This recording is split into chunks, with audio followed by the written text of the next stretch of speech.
Hello, welcome to this course. In this course, we will discuss about different options in SQL to select data from multiple tables and filter data, aggregate data. When we aggregate data, also we will see built-in functions that we can use on those aggregated data. And finally, we'll see a couple of or a few of the set operations that are provided in SQL. I have prepared a database for this course and let me show you what it contains. You can also find the database files in the resources folder.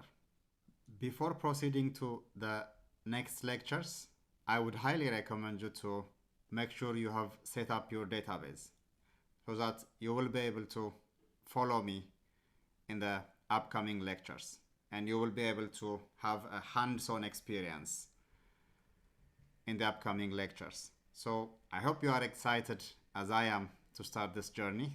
Let's get to it. Okay, let me show you the database. So let's go to our SQL Server. I'm using SQL Server Express Edition since it has all the features that we want and it's free to use. So let's connect to that server. I have created SchoolDB and inside it we have 4 tables. So the first one is the student table. So student table has these columns. Okay, student ID, first name, middle name, last name, gender ID, birth dates, email address, and address, right? So I'm showing you this, so if you want to recreate the database, you can also use this information. And we also have students. So here gender ID means it uses the table gender table. Okay. And then we have course. So course code, title, and credit hours. And finally, we have a junction table for those student and course table, right? Student course ID, course code, and semester. And here we need to add created on. And it could be date. Okay? And nullable. So these are the tables. And based on these tables, I have populated data on those tables. So this is the database that we will use throughout this course on how to select data from multiple tables, how to filter data, how to aggregate data, and how to use set operations in SQL. Okay, so I hope you will set up your database before starting or moving into other lectures. If you have any problems, any challenges, or any issues, just let me know in the comment section or message me. I will do my best to get back to you as fast as possible. Now, without further ado, let's jump into the juicy part of our course. See you in the next lecture. In this lecture, we will discuss about how to set up our database. So in the previous lecture, we have discussed, or I mentioned that I'm using a database and it will be attached on the resource section of the previous lecture.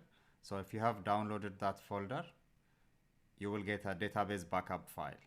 So in this lecture, we'll see how we can restore that backup and have our database. Okay. If you created the database following the previous video, then you can skip this video. This video is for students who downloaded the backup file from the resource folder. Okay, let's get to it. Now in our database, I have already removed the existing database. So let's see. What we can do is right click on databases, restore database. This course is not about database administration, so I'm not going into details, but I also want to make sure that you will be able to use the resource file that's provided. So let's select device here and click this button. This will take us to this window, and then click add. If there is anything here, just select it and click remove. I have nothing here, so remove is disabled. Click add, and this will ask you to where the backup file is. So where did you download your backup file? So let's decide. Mine is in projects folder and database folder. This is my database backup. Okay, it says schooldb.bak. This should be the file that you downloaded.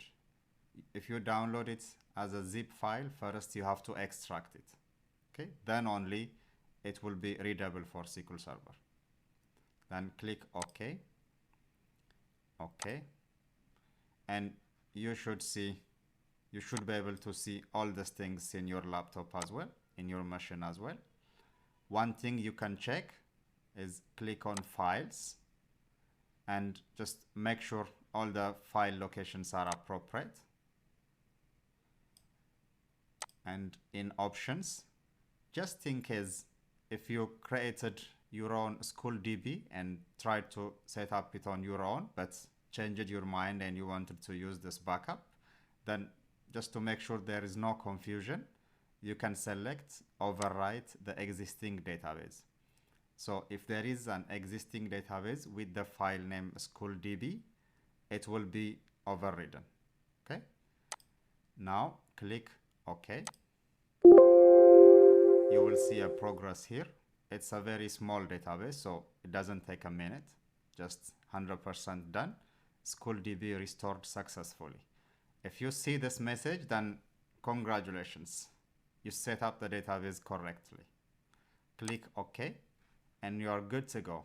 You should be able to see all the 4 tables with the sample data provided. See you in the next lecture.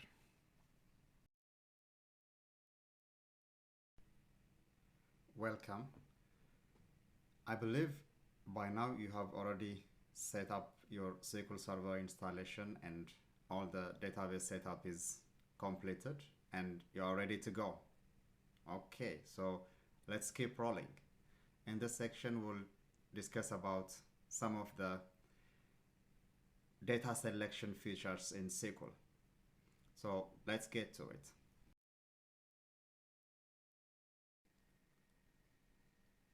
In this lecture, we will start our discussion on joins. And in this specific lecture, we will discuss about inner joins. And in upcoming lectures, we'll discuss about outer joins. We use inner joins when we want to select matching records. What do I mean by that? Let's see it with an example. In SQL Server, in our database, we have students and student course. So this is the database that I mentioned in our earlier video. So we have a student course, and course. Now let's try to join student and student course. So new query, select all from, the first table is table student, inner join with table student course.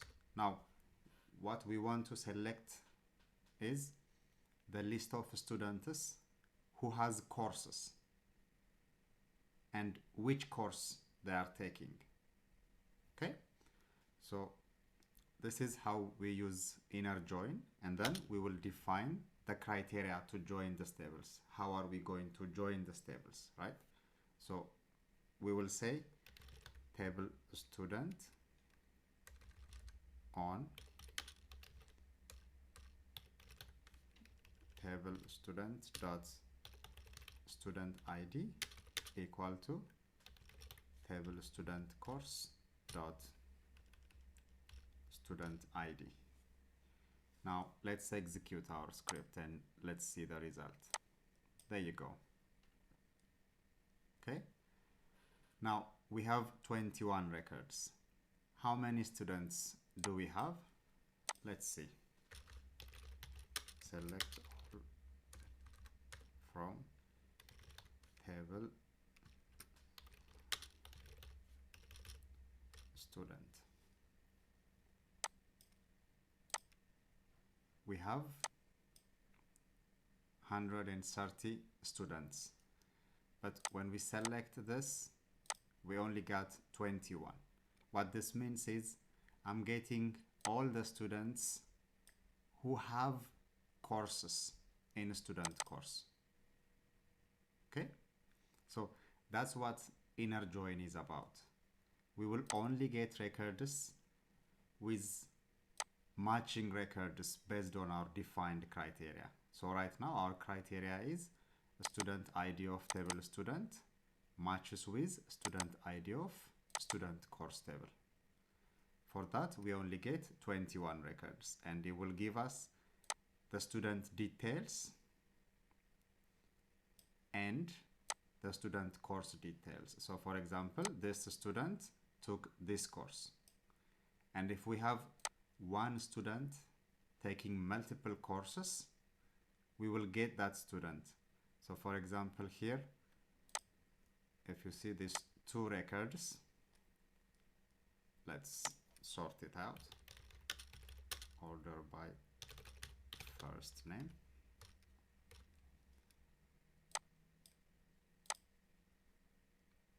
Now here, Jesus, it's the same student. Student ID is 124. All the student details are the same. But when you come to course details, this student took 2 courses. So that student will show up twice. Right? So this is what inner join is about. And in the next lecture, we'll see what outer joins are and types of outer joins. See you in the next lecture. In this lecture, we'll discuss about aliases, and we'll see how we can use them in our SQL statement.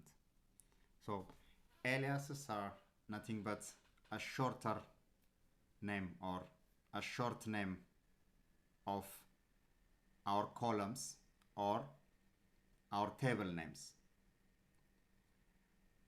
What do I mean by that? Let me show you with an example. So let's see, let's select students. Okay. Now I have list of students. Here, as you can see, we have first name, middle name, last name, but I don't have full name column here. So I would like to add full name column. So I can do comma because I'm adding a different column. First name. I'm doing concatenation of first name, middle name, and last name columns.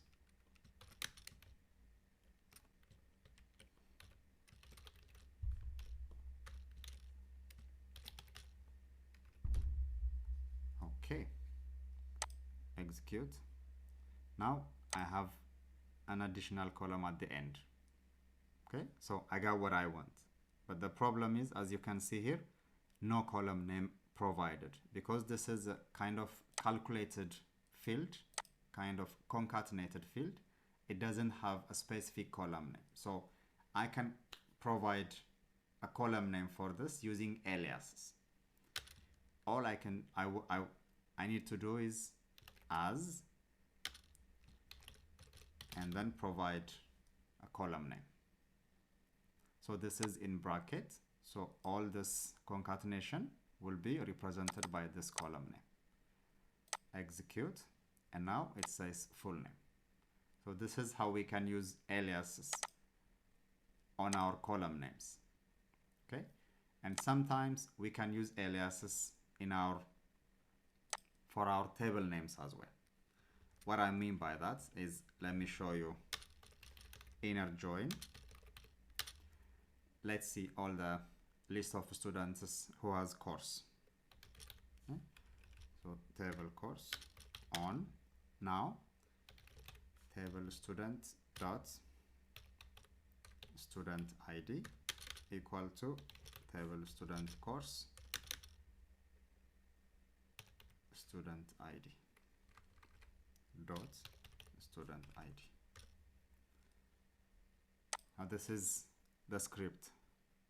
Now here, if you notice, these are long names to type again, right? I already typed the long one, so I can set up a shorter name and use that short name here just to minimize effort or minimize typing. So I can say as S or anything that we like. It just needs to be unique. So I used S here. I can't use S here, so I have to provide a different one. Now here, student, table student is represented as S, so I can say S.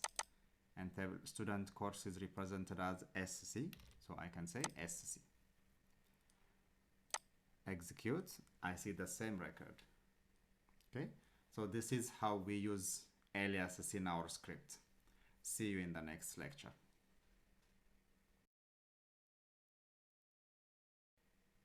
In this lecture, we'll discuss about right outer joins, and we'll see how we can implement them in our SQL script. Let's go to our SQL Server, and so right outer join means, basically outer join means when we see inner join selects data based on a matching criteria. So it will give us only the records that match the criteria we defined. When we come to outer join, it will give us all the matching records plus non-matching records. Okay, so when we say matching, we are playing with at least two tables, right?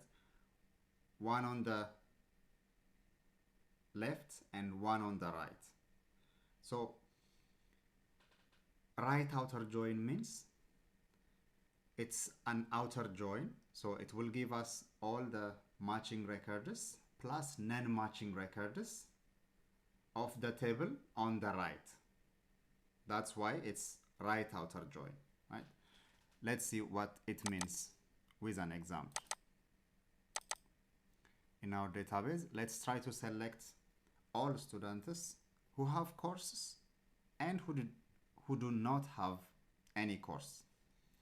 So all students who have courses and who do not have courses. Let's see. Select all from table students. How many students do we have? We have 130 students. Okay. Now let's select from table student right outer join table student course, and on the joining criteria, this is select star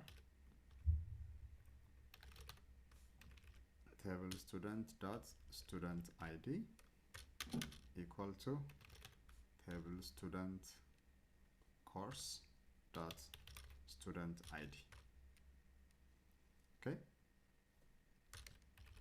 Now we have 130 students. This script will give me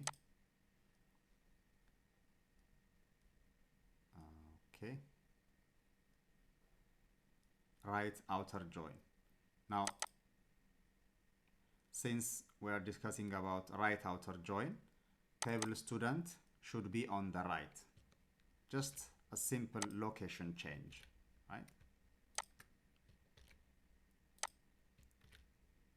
Now, when we say right outer join, this is on the left, this is on the right, so which means give me all the records, matching records, and all the records of the table on the right. On the right is table students, so it will give us all the students. So we have 131 records. We have 130 students. 131 means one student is duplicate. Duplicate means one student have more than one course. And to verify that, we can sort this record by first name, and we can find out which student got two courses. So I actually know the student. So this student, Jesus, exactly the same student with the same student ID and every detail, but got two courses. So that student took two courses. That's why our student record is +1. So now I'm getting every record from student, but since some of the students don't have any course records, the course columns will be empty. Okay, so this is how we implement right outer join. In the next video, we'll see left outer join with the same example. See you in the next lecture. In this lecture, we'll discuss about left outer joins. Left outer joins means it will give, or we will use left outer joins to select all matching records and all non-matching records from the table which is on the left. Right? That's what it means. Let's see it in example in our SQL Server. What we want to do is we want to select all students from student course, or all students who have a student course. Basically, every student who has course is registered in student course table. So let's see. First of all, how many students do we have?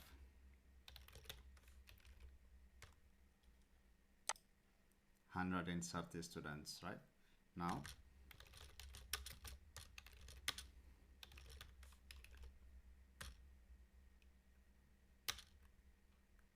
left outer join table student course. Now, left outer join means table student is on the left, so which basically means show me all the students matching or non-matching and student course records who have a matching record for table student.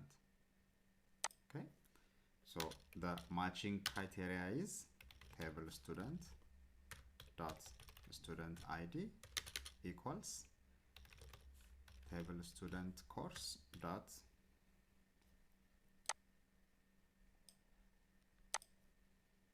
student ID.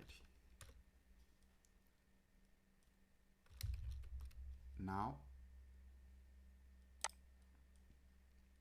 this will give me 131 records. One of the students is duplicate because that student have more than one course. Actually, one student have two courses. That's why it's 131. But now what we are seeing is if we make this inner join, we will only see the matching records. Matching records means those students who have course details. But now we are saying left outer join, and the table on the left is table student. So it will give me all the students and the list of course details. Like in this example, this student has matching course record, so the course record will show up. But for the rest, we will see students even if they don't have any course information, and the course information will be null. So this is how left outer join works. See you in the next lecture.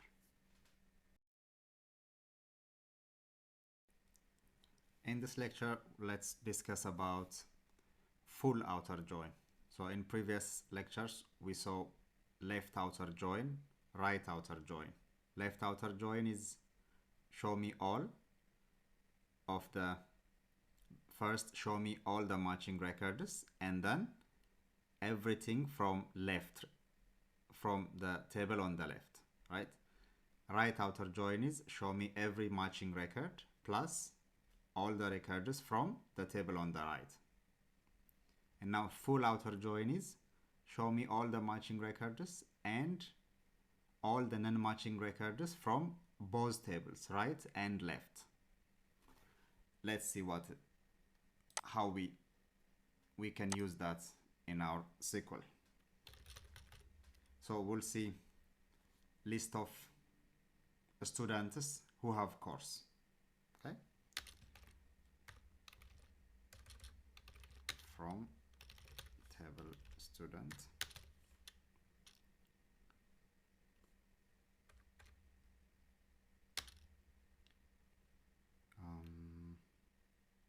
full outer join table student course on the matching criteria is table student dot student ID equal to table student course dot student ID. Now this is the record. We have 182 records. What does this mean? Let's see them one by one, right? Select all from table student. Now, how many students do we have? 130 records. So why am I getting 182, right? 52 records are added, which basically means we have records, okay, so let's see. Now, what this is showing me is, as you can see, for some, we are seeing students with course, okay? And for some, students without course. And for some, course without student, okay? Everything is included. All the students who have course and who does not have course, and all the courses who are being taken by a student or not being taken by the student. So all the data will be populated when we use full outer join. So this is how we implement full outer join. See you in the next lecture.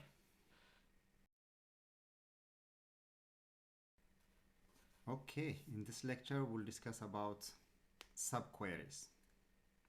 So in earlier lectures we have discussed about and we have seen how we can implement joins, inner join and different types of outer joins, right?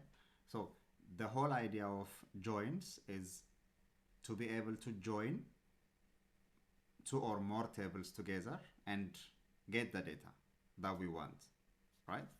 So there is another option to get the data from more than one table when the data that we are looking for is easier to get. What am I saying? Let me show you with an example, and that's where subqueries are useful. So let's select all students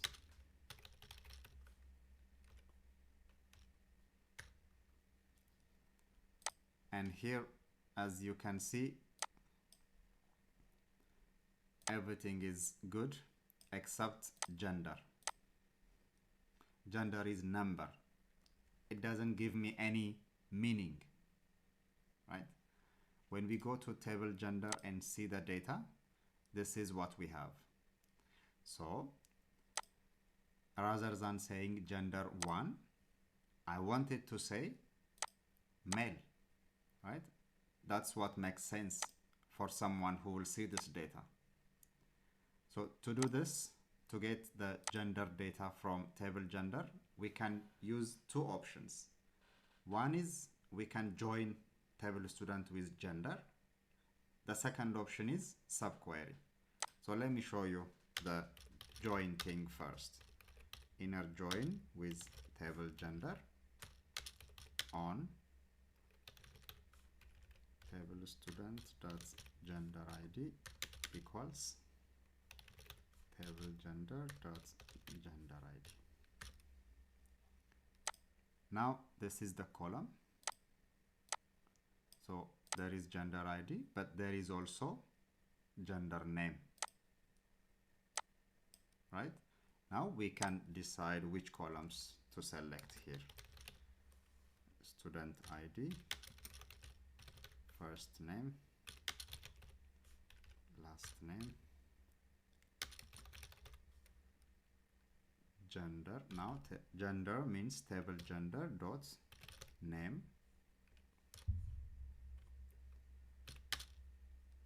birth date,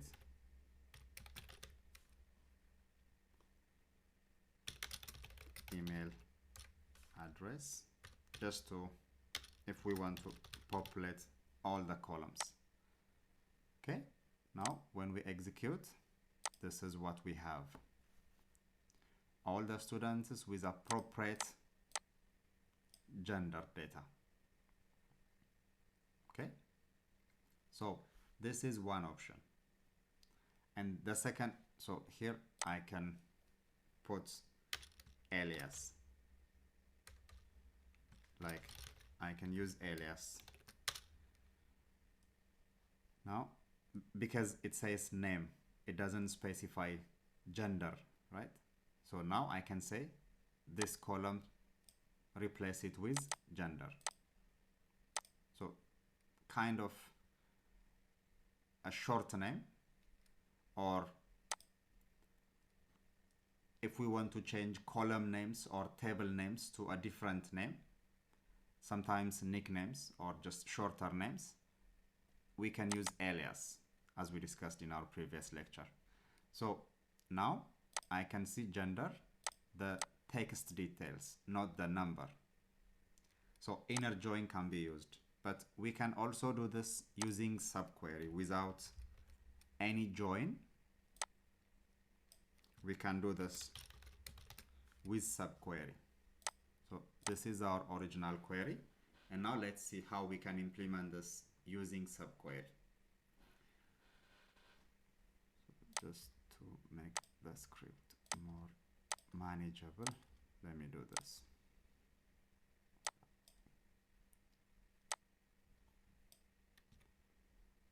And this is what I want to change. So I can do subquery, means a small query inside another query. Okay, so select name from table gender, where, now alias can be used here as well. So table student could be S, table gender could be G. So here, rather than saying table student dot gender ID, I could say S dot gender ID, okay, equals G dot gender ID. Now this is my subquery. What the subquery is doing is it's selecting data from this table based on this criteria. When we execute our script, this is what we want, right? This is our data. And we can give it an alias here, so as gender. Okay. Now, when we do inner join, since inner join is showing me only the matching records, it will clean up, or it will remove some of the students who doesn't have a correct gender ID. So we don't see null records in inner joins, but here it is subquery. It's not doing any other logic. So it tries to find gender using the student gender ID. If there is none, then this will be empty. So this is how we implement subqueries in our SQL queries. See you in the next lecture.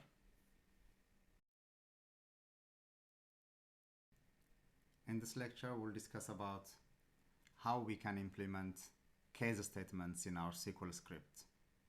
So let's get to it. We use case statements when we want to implement some programming logic in our script. Okay, what do I mean by that? Let's see with an example. Let's see list of students, and here we are going to target gender ID. So gender ID, we have numbers and we have gender table. So to get the actual name for this gender rather than its ID, in this course, in our previous lectures, we have seen two options. One is we can use inner join. We can inner join table student with table gender. The second option is we can use subqueries, embed a simple select query to get the gender name using this gender ID. And the third one that we are going to see right now is using case statements. Okay, so let's specify a couple of columns and gender ID. Okay, I don't have to mention all the other columns, just this should be enough, right? Just to show you how we can implement case in gender ID. So what we can do is I will say case, and the case is on gender ID, and then when gender ID is 1, then do this, then the value should be male. Next, when gender ID is 2, then the value should be female. When gender ID is 3, then the value should be rather not say. Okay, else we can say if gender ID is different from 1, 2 and 3, then say unknown. Okay, then we will say the statement ends here, so we'll type end. Now it starts at case and ends at end. Now when we execute our script, this is what we will get. Okay, we can use alias here, just gender. This is how we implement case statements in our SQL. Okay, we can do something else as well. It doesn't have to be this simple value. Okay, for example, using birth date, people who are born from this date onwards, call them, let's say, boys, and then the others, men or women, boy or girl. So it has plenty of opportunity. We can use any column to decide what to do, or in our case we can put any column. So I can say birth date is the condition column, and when birth date is greater than some value, do this. Okay, so the opportunity is wide open. I just show you a simple example just to make the syntax and its implementation very easy. See you in the next lecture.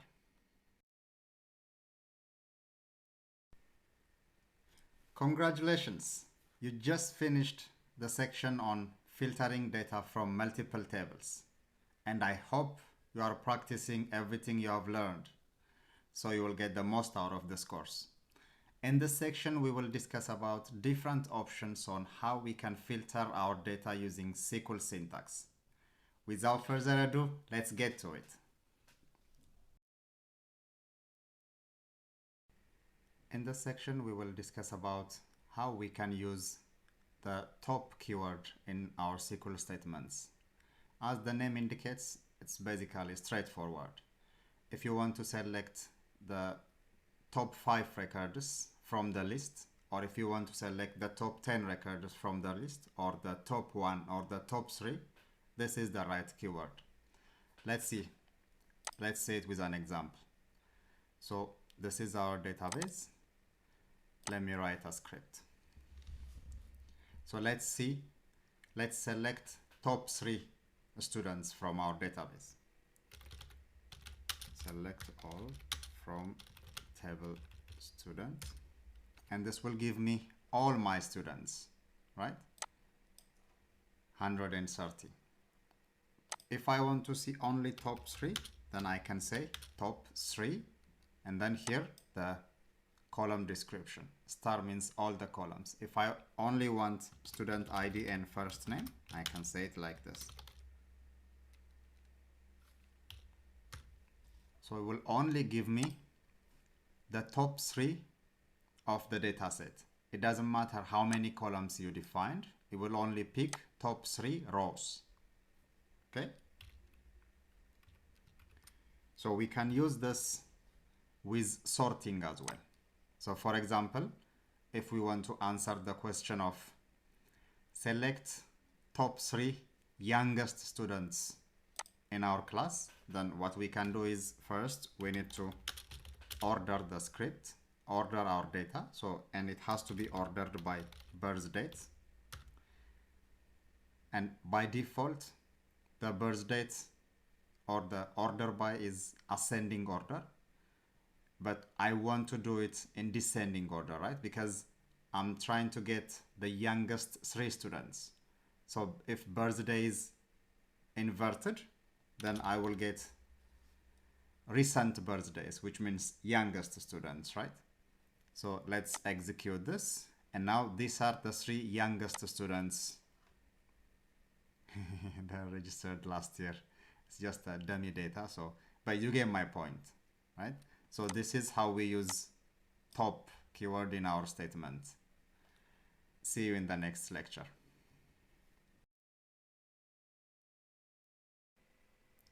In this lecture, we will see how we can use distinct statement or distinct keyword in our SQL scripts. So we use distinct keyword whenever we want to remove duplicates from our data set. What do I mean by that? Let's say it with an example. Let's select list of students.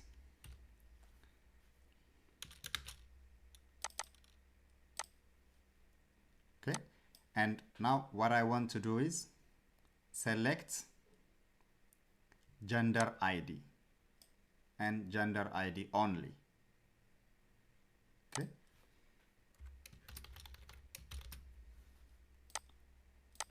this is the data.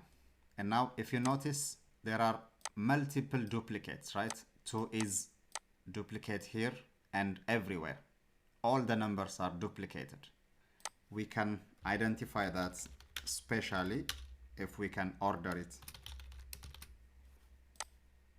We can see how many times they are duplicated, right? Now, the goal is, or what we want to achieve is, I want to get a specific gender IDs. How many gender IDs are used in this student list, right? So for example, if our student list is only males, then I want to know that. So how many of the gender IDs that we have are being used in our table student? So I know this might be a silly request to fulfill, but it will be a nice example for us to demonstrate distinct keyword. Now, all I need to do is, I can remove order by, add distinct keyword here, distinct gender ID, and execute. Now, see, I can only see 1, 1, 1, 2, 1, 3. So each of them only once. So there is no duplicate. So we can use distinct to remove any duplicates from our database. Okay? So that's how we implement distinct in our SQL statements. See you in the next lecture.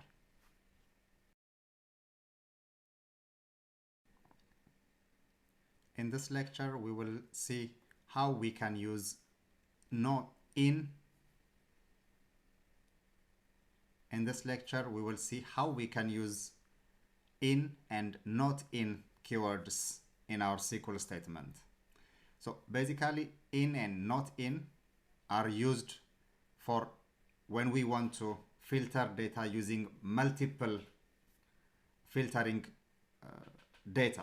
For example, if I have 5 student IDs and I want to select those 5 students using their student ID, we have one option called student ID equal to this, or student ID equal to this, or student ID equal to this. I can write that 5 times. But in keyword can simplify that. Let's see how. So let's open new query. Select all columns and records from table student.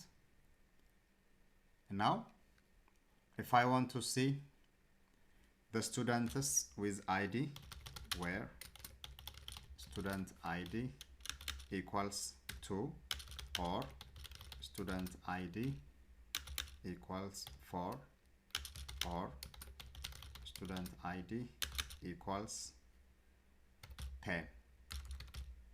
Okay.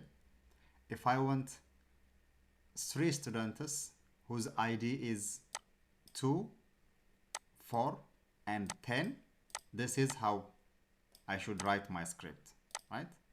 And I will get 3 of the students if their ID exists, of course. If I said and student ID equals 1000, then I will only get, it should be or, then I will still get 3 records. I provided 4 IDs, but I only get 3 records. Why? Because this one doesn't apply. I don't have any student with a student ID 1000. So it still checks, and then it will return 3 records. But there is an easier way, especially if the list of IDs or the list of variables to filter are bigger and bigger. We have a better way. We can use in, and in comma we can specify 2, 4, 10. This will return the same result. Okay, so this is how we use in keyword. In keyword is usually ideal for integer values. We can use them for others as well, but it's an ideal choice for integer numbers when we have more than one value. And not in is the reverse of this, right? Give me all the students whose ID is not in this list. So for example, we have a black list of students. So student ID 2, 4, and 10 are blacklisted, right? So now I want to get students who are not in the blacklist. This is what I want to use. Give me students whose ID is not in this list, right? Now when I execute this, I will get, we had 130 students. These 3 students will be excluded, and I'll get 127 students. Okay, so this is how we implement in and not in keyword in our SQL statement. See you in the next lecture.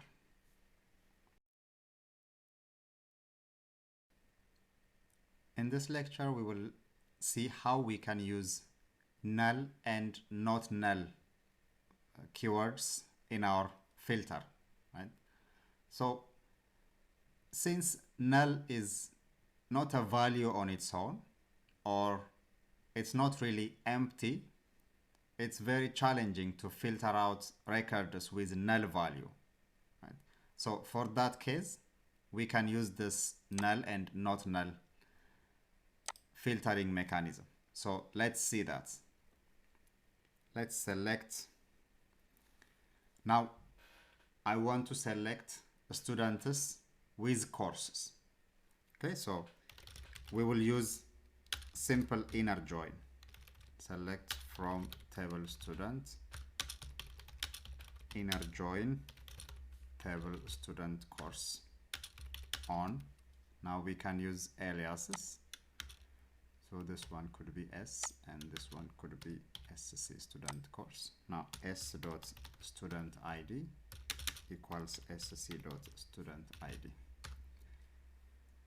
Let's execute this. Now I have this data. I have 21 students who have courses. So there is no null value here, right? So far we are good. Now we want to answer a question of which students, or get me the list of students who doesn't have any course. Hear me. We want to select list of students who does not have any course.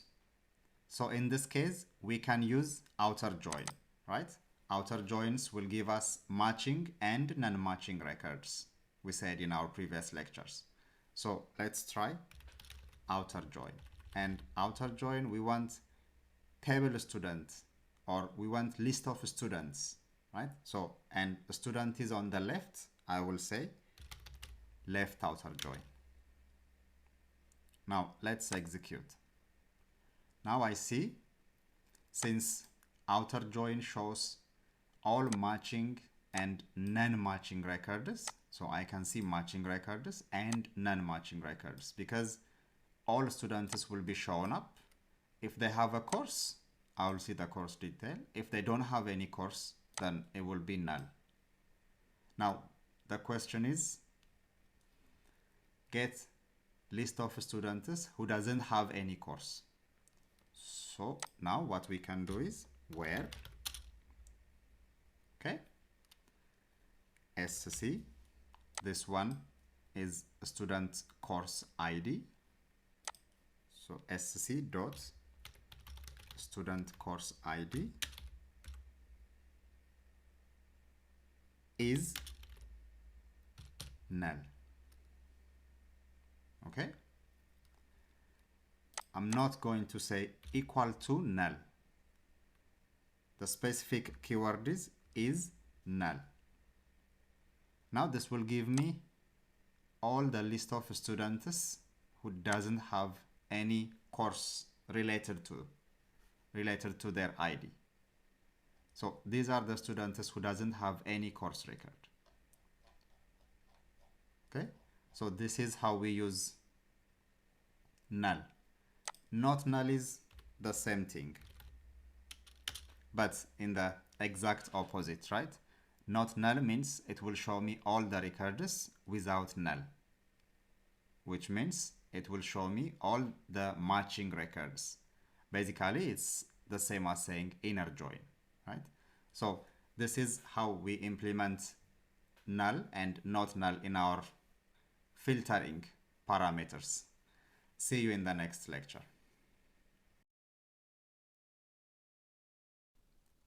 In this lecture, we will see how we can use like keyword in our SQL statements. Like is actually one of my favorite filtering options because it's really, really powerful. We use like keyword when we want to filter data with, let's say, name, but we don't exactly know the full name. Maybe I know from the first name column, maybe I know the first letter of the name, or the two letters in between, or maybe the last letter. Okay, something like that. or maybe in email address, I only know the email is at gmail.com. In this kind of filtering challenges, like keyword is very powerful and very useful. Let me show you what I meant. So let's select list of students first. And as you can see here, we have first name, middle name, last name columns. And now if I want to see every student whose first name starts with S, I can easily select where first name, like, we can make it capital letter or small letter, it doesn't matter. And then, so like keyword is appropriate for a string or n varchar or varchar columns. Okay, when there is a string data or when there is a text data, we can't use like in, for example, birth date or student ID. Okay, it has to be a string or n varchar data. So first name, what we want to answer is select all students whose first name starts with S. So S and anything after that. This symbol means the first name starts with S and anything might come after that. Okay, when we execute, now we get all the students with first name S. And what if I want to say their first name starts with S and their last name starts with A? Okay, we can say and their middle name, like, starts with A. So A and anything after that. And now I only got one record. So basically, I got what I want. Without knowing the full information about that student, I found the student that I'm looking for. So that's why like is one of my favorites. And here, it doesn't have to be only starts with, right? I can also say their last name ends with G. Okay, which means last name, like, anything, any text, but it has to end with D, or I say G, right? So execute, then all the last names with last character G will pop up. Now let me show you one other thing. Let's comment this and let's see. So here, as you can see, we have most of our students are Gmail, but some are Yahoo. So the request is, give me all the students who are using Yahoo email address. You probably figured out how to do this. So where email address, like, now Yahoo is in the middle. It doesn't start with Yahoo or it doesn't end with Yahoo, right? So what I should do is this and Yahoo in between, which means it can have anything before it, it can have anything after it, but it has to have a word called Yahoo. Execute. Now these are my emails. If we want to be specific, then I don't want this. I know Yahoo means it has to be yahoo.com, right? So anything, but it has to end with yahoo.com. So this could simplify. Oh, sorry. That is a problem here. So this is what we can do. Okay. So this is how we implement like keyword in our SQL filtering, and I hope you will enjoy this this keyword as much as I do. See you in the next lecture. In this lecture, we will see how we can use between and not between keywords in our filtering criteria in SQL syntax. So we use between and not between when we want to filter data using range of values.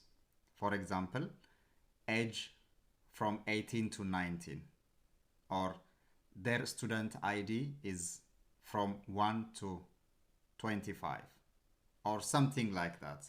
If we have some number or some value that we can range it with, then between is an ideal filtering option in SQL. Let's see what this means with an example.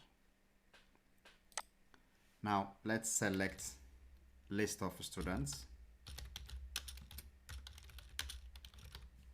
from table student. If you don't see me clicking execute after a script and you see a value, boom, which means I am pressing F5 from my keyboard. Okay, it's the same as execute. As long as the mouse is focused on your script, it doesn't matter. I can click execute, and as you can see, it also shows on the tooltip execute in bracket F5. So the keyboard shortcut is F5. That's what I'm using. Okay, back to our topic. Now, I want to see list of students whose ID starts from 4 to 12. One option is we can say where student ID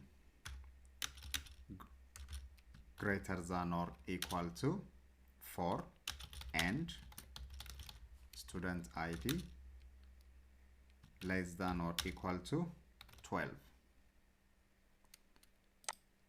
This is one way of doing it, right? But as you can see, this is not efficient.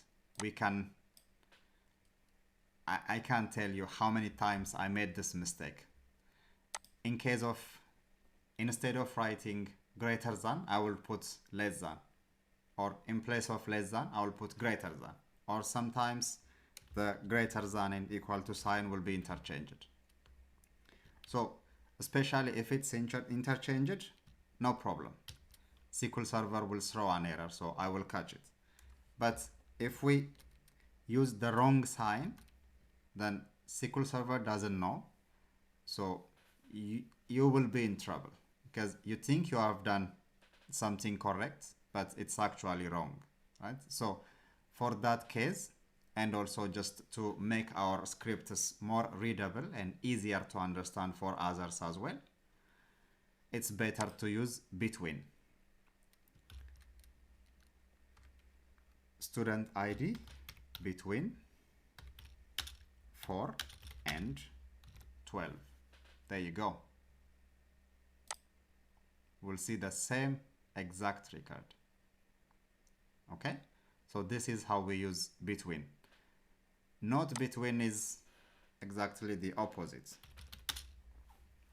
which means basically show me all the students whose student ID is not between these ranges. So anything outside of this will be selected. 1, 2, 3, and then it will skip 4 up to 12, and then it will start from 13. Okay, this is how we use between and not between syntaxes in SQL Server in our SQL statements. It doesn't have to be SQL Server. Any relational database, we can use this script. Like if you want to try this script on other database tools like MySQL, Postgres, or even Oracle, this is a standard SQL statement. Okay, see you in the next lecture.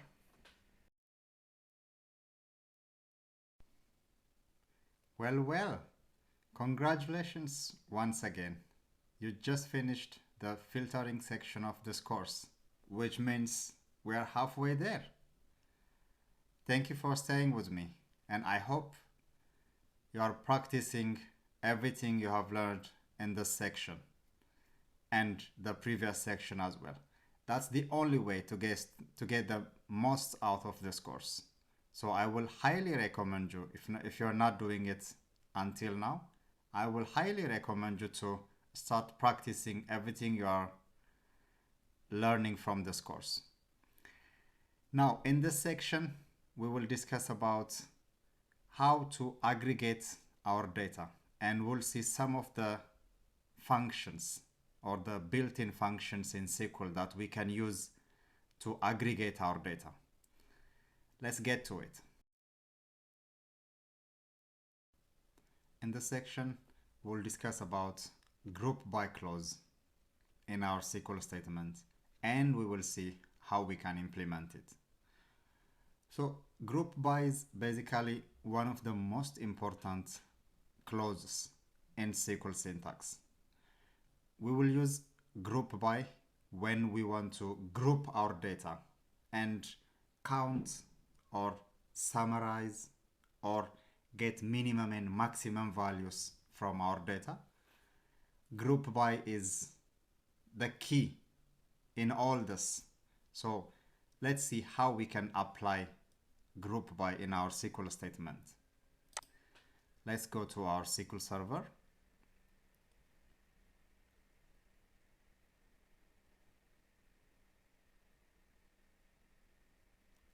Okay, let's select list of students.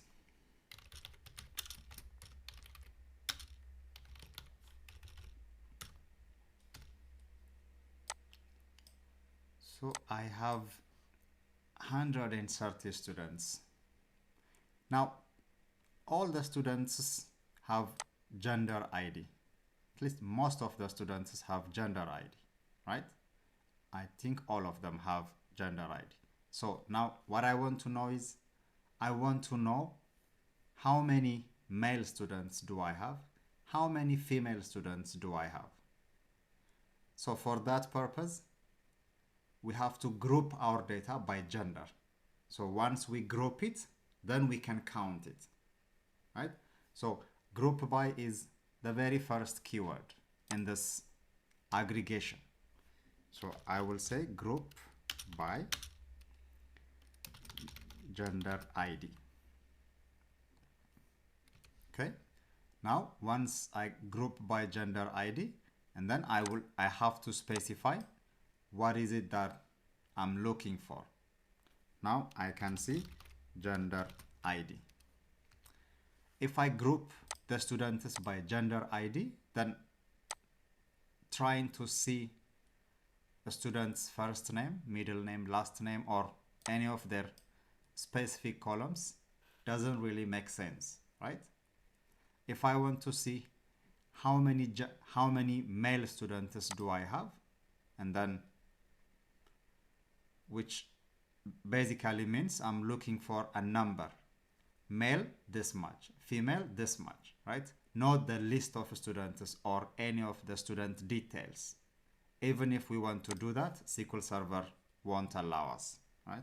If I said this, then SQL Server will automatically say you can't use first name, because basically it doesn't make sense, right? Either I have to specify first name here, which means now I am grouping the data by first name and gender. So it doesn't apply.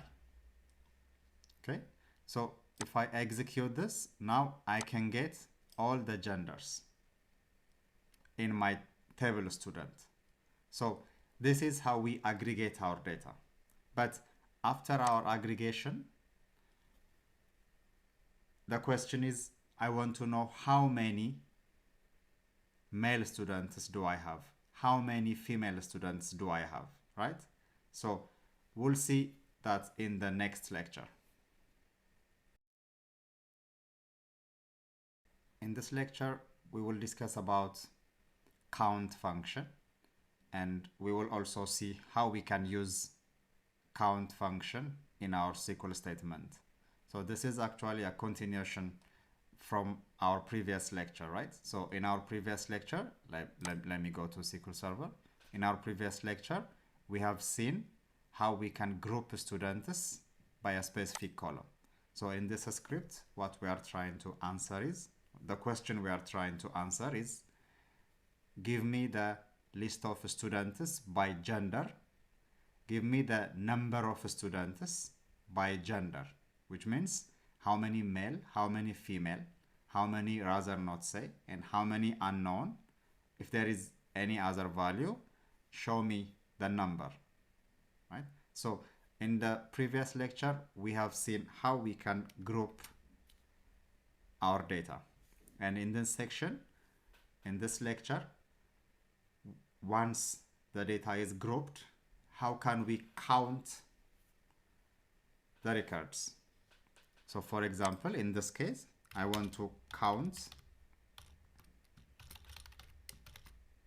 gender ID. So let's execute this. Now I got the numbers. Okay. How many male? 41. How many female? 48. These values can be found here. Okay. So some of them could be null. So for example, 4, 5, 7. They don't really exist in gender table.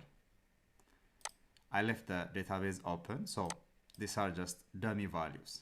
These are our actual counts. So we can put alias here, just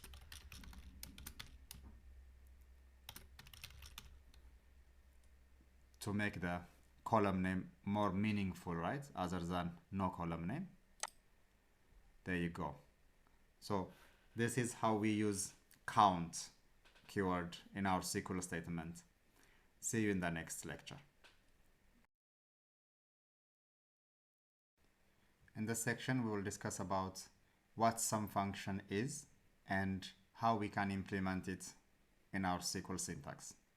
Okay, so basically sum function it's an aggregate function. So once we group our data, if there are values that we want to sum up, we can use this sum function. Okay, let's see it in action. So the request is select list of students and their course, and I want to know how many course each student, how many credit hours each student took. Okay, so how many course could be handled by count. We're not talking about count in this lecture, right? We have seen that already. So in this lecture, we are going to see how can we sum up, right? So we are going to provide list of students with their sum of credit hours total. Let's get to it. First, let's select students and student courses in table student course. So let's inner join it with this table. Let's use alias just to minimize effort. On s.student id equals sc.student id. Now let's execute this script. Now I can see this data. So for example, here I have one employee with employee ID 1. This student took 3 courses, comp 1, 2, 3. Now, if the question is to count the number of courses that this student took, this could be enough information, right? But the request is to sum the number of, or to sum up the credit hours that this student took. So I don't have credit information in these 2 tables. Actually, credit information is in course table, right? So we need to add another inner join here. inner join table course. Now this could be C on sc dot course code equals c dot course code. Now let's see what we have. Now I'm seeing data from 3 tables. This is the student detail, this is the student course, and this is course data. Now, for example, for the first student, took 3 courses. Each of the students has 2, 3, and 4 credit hours. And now I want to sum up these 3 numbers. And I want to show that with the student's full name, right? So what I can do here is, now I got all the data. All I need to do is aggregate the data. So first, let's select the columns that we want to show. And here I'm going to show full name. So we have to concatenate first name, middle name, and last name. So first name,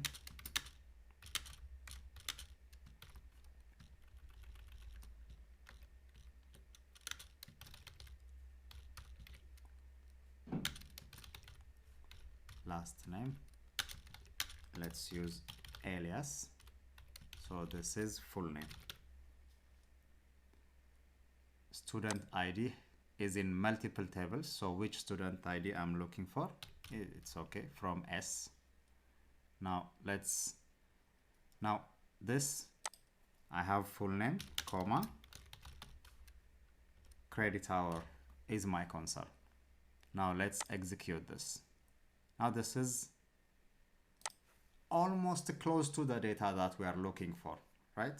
We want to have student ID, student full name, and for each student, I would like to see the sum of credit hours. So we are very close to what we are looking for. Now this is the data. Now the last thing we have to do is we have to sum up this credit hour. So for that, first we have to group by.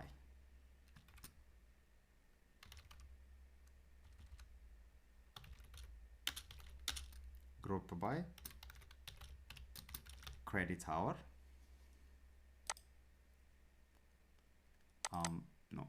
Group by student ID and full name.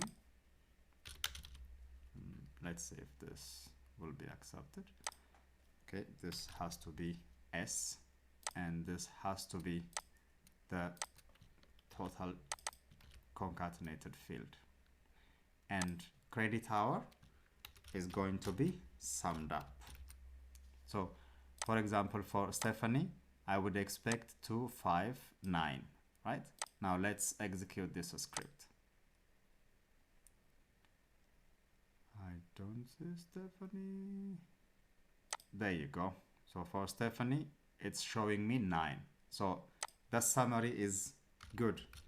Let's order by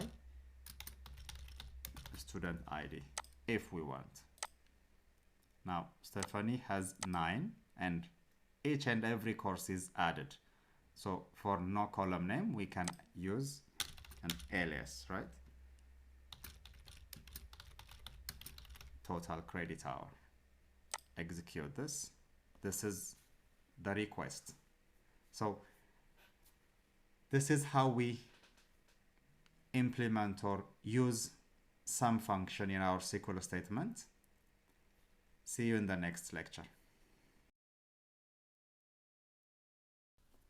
In this lecture, we will discuss about how we can implement min and max values in our aggregated data. Okay, so as the name indicates, min and max are used for selecting the minimum value or the maximum value, okay, respectively. So let's see how we can implement it in our script. Let's go to SQL Server and select our student list.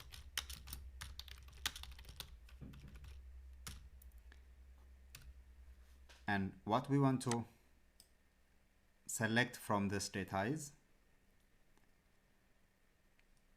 we want to know the youngest student from this list. Okay, so one very straightforward thing we can do is order by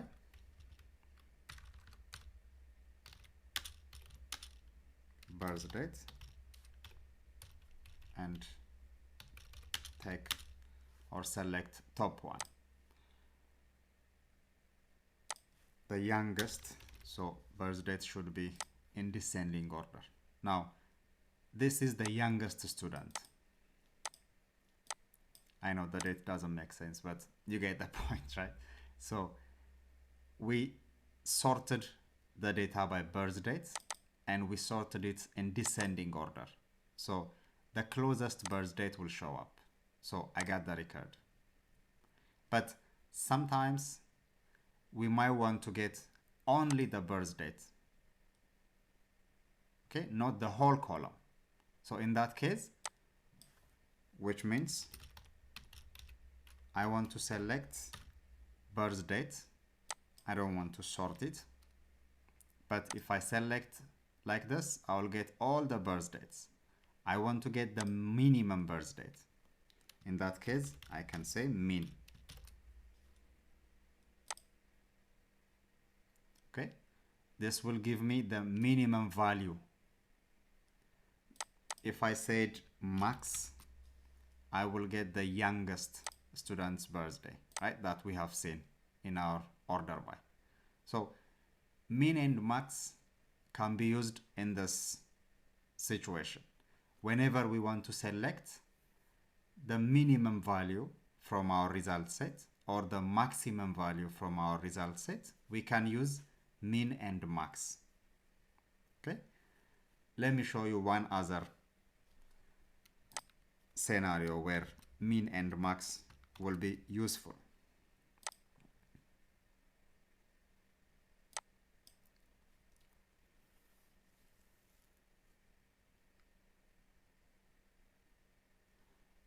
Okay, so we want to select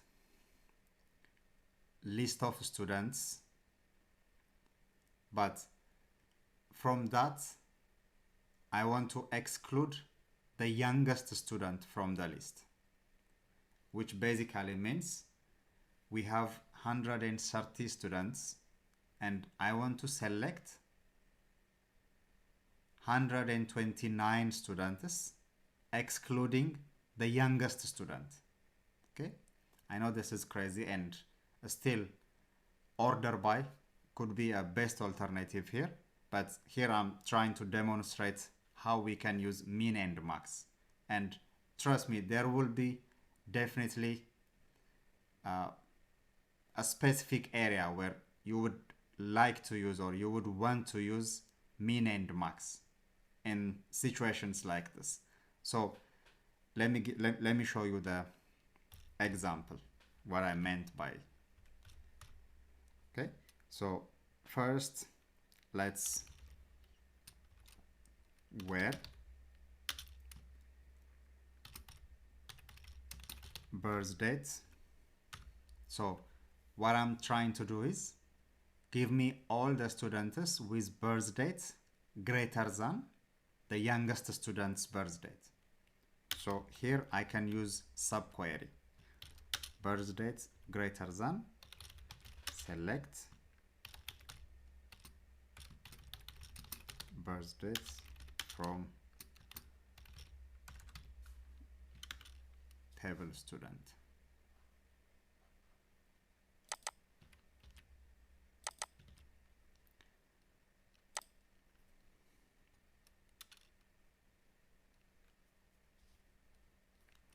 Okay, my bad.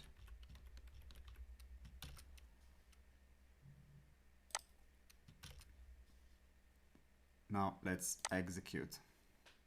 Okay, so we'll figure out why this is happening. Now let's see this data. Now this data is returning the youngest student, right? But we're talking about youngest, which means the smallest age, So when I said birthday greater than, I'm considering birthday as an age, which is wrong, right? Since max is giving me the youngest, then if I want to see all the students who are older than the youngest student, this one should be greater, less than, right? Now I will get 129 records. Okay, so we can use min and max in this kind of scenario as well. Okay, see you in the next lecture. In this lecture, we will discuss about how to implement having clause in our SQL statement, especially in our aggregations.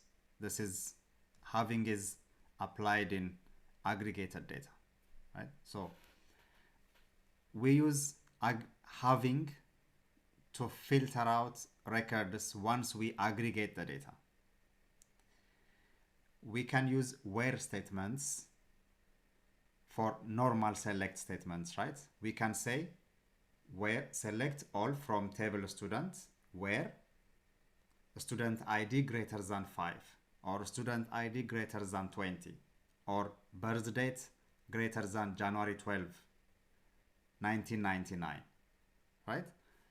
But once the data is aggregated, once we applied group by in our result set, where clause is not functional anymore. So we have to use having in that scenario. So let me show you with an example. Let's go to our SQL Server, and this time the question that we are going to answer is give me all the students with their credit hours and only those students whose credit hour is greater than 5. So we have students and they took, some of them took multiple courses.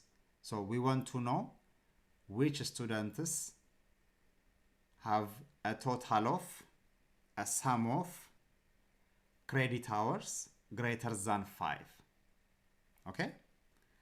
So let's get started, which basically means we have student from student table, a student course, and then the course's credit is in course table. So we are going to inner join these 3 tables.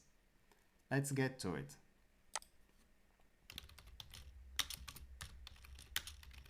Table student, inner join, table student course on. Now we need alias here as well, and then s dot student id equals sc dot student id. Another inner join is with table course on sc dot course code equals c dot course code. Now let's see.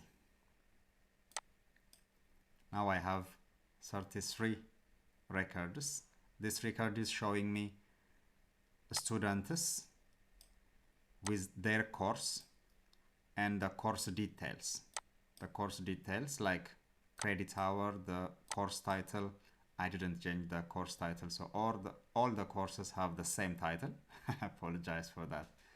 But the course code is different, right? So what we want to get from this query is, we know the students, so we want to get the student, let's say the student's first name, in which the student's credit hour total is greater than 5. So first, how do we get student credit hour total, right? So we have seen this when we see the sum function. So first name and sum of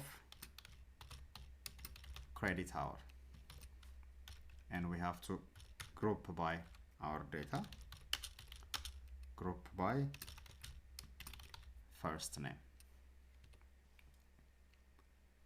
And it has to be for each student. So I would like to group it by student ID too. Now student ID is, as you can see in the error message, ambiguous column name student ID, because we are joining 3 tables and the student ID is in 2 of them, in student table and student course. So we have to specify which table are we referring to. So this one should be fine. Now let's execute our script. Now this is what we want. The beginning, of course. The question is will not be answered by this query, but we are very close to it. Now this will give me total credit hour for each student. This is just an alias, just to have a better column name rather than no column name. Right? Now Stephanie has 9, Sandy has 9. We have 23 students in summary. And now the question is to filter out the students by this total credit hour. If their total credit hour is greater than 5, then we want them. So 5, 3, and anything below 5 should be removed. So here I can say where. Okay, so I should say having, okay, having sum of credit hour greater than 5. Execute. There you go. Now I have all the students whose credit hour total is greater than 5. So this is how we use having clause in our SQL statements. See you in the next lecture. Congratulations, you just reached the last section of this course. Please make sure you are practicing whatever you have learned in this course. That way you will make the best out of this course for your time invested. In this section, we will discuss about some of the SQL options for set operations. Okay? Set operations like how to merge 2 data sets. That we can select, we have 2 data sets that we selected with different select statements, and how can we merge those 2 data sets. And the second one is how can we filter one data set from another. Okay? And the third one is how can we select intersection of those sets. We'll see what I meant in our upcoming lectures in this section. Let's get into it.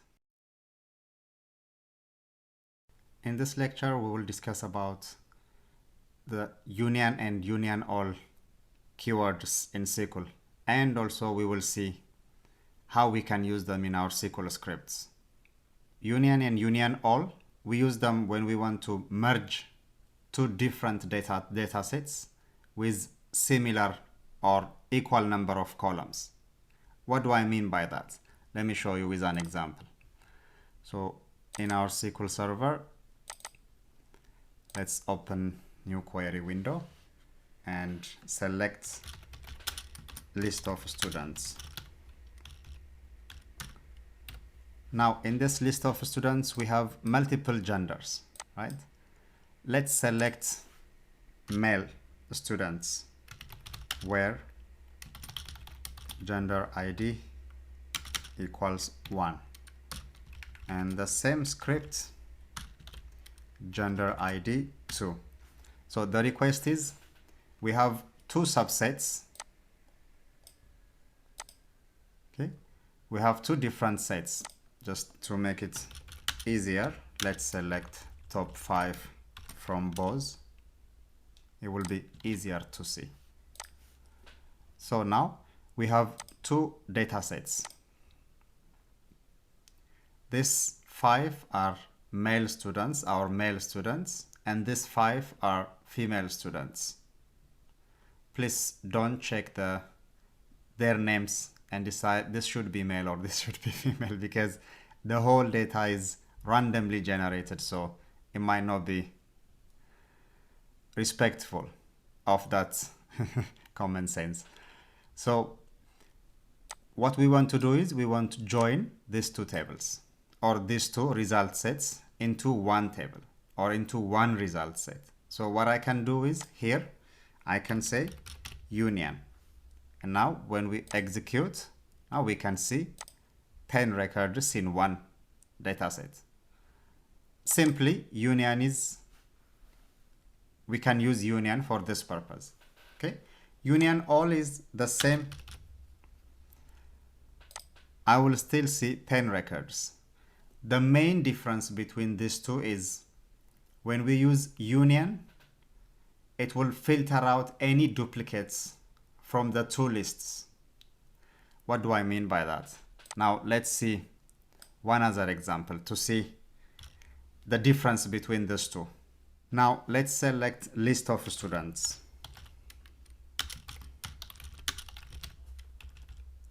As always, right? And now this time we are going to select list of students with their birth date. Okay, the first one is where student birth date equals greater than some random date. Just so here is the request that we are trying to fulfill, or that we need to answer. Select list of students who are older than a specific date. So for example, who are older than 1984. Their birth date is greater than, or this means younger than, right? So we want older than, then less than, or equal to. Anyone who is born after 1984 will be selected by this list. All right? Every birthday before 1984 will be selected in this list. Okay? So we have 67 records. And now let's select students, male students.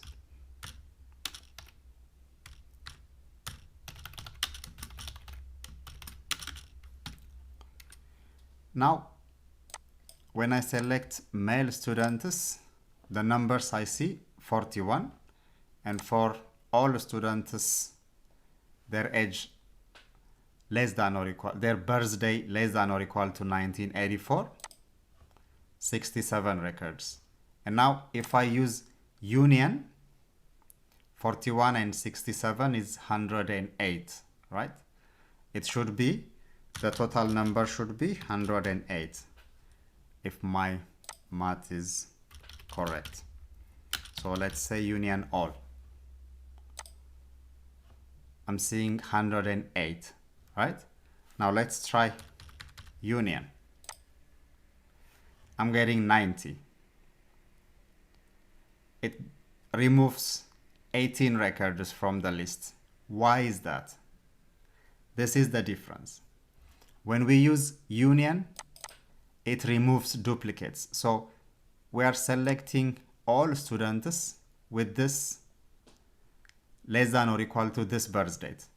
This will include some of the students from this list will be male students, right? And I'm selecting, or I'm merging that data with all the students who are male. So some of the students from this list will be in this list as well. So if we said union all doesn't care. All it does is just merge the data.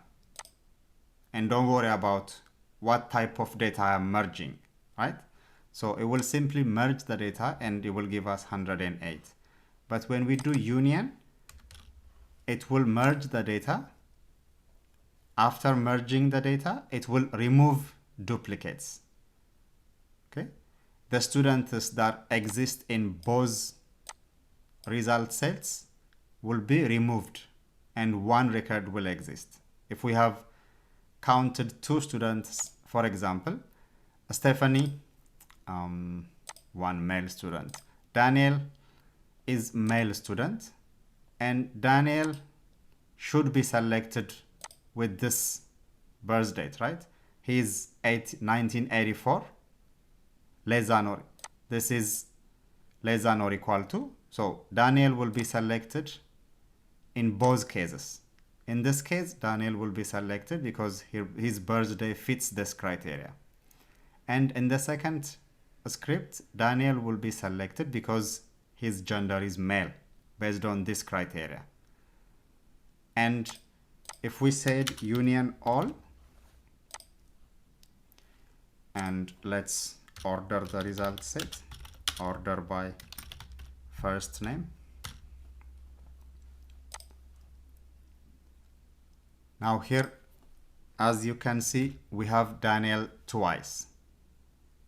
Okay, so union all doesn't care if there is any duplicate or not, but union removes any duplicate and it will only show us one of the two. If it's 4, it will remove 3 and only show us 1. This is their main difference. All right, see you in the next lecture. In this lecture, we will discuss about intersect keyword in SQL, and we'll see how we can use intersect in our SQL statement. Okay, we will use intersect in our SQL statement when we want to select the intersection between 2 result sets, which means I have one result set called A and I have another result set called B. When I say intersect of A and B, which means, as the name implies, those records that are in both result sets will be the intersection of those 2 sets, right? So those intersection records will be selected. Let's see what this means. So in our previous lecture, we have seen union and union all. So in union, it will filter duplicates, and in union all, it doesn't filter duplicates. Let's see this one more time. So when I execute this, I'm getting 67. When I execute this, 41. So when I say union all, I got 108. It just merges everything, right? And when I said union, I will see 90. 18 records are missing. Where are the 18 records? The 18 records are removed from union because they exist in both result sets. Those result sets that exist in both are the intersection of those records, right? So I can use intersect to see those intersection records, those records that exist in both sets, right? So intersect. And now when we execute, I will get the 18 records that are duplicate. Okay, this is how we use intersect keyword in our SQL statement. See you in the next lecture.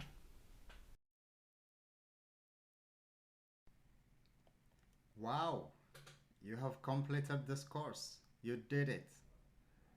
Thank you so much for taking this journey with me.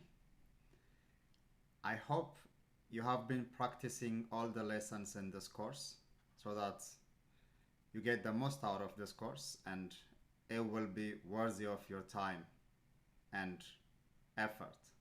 So thank you so much once again.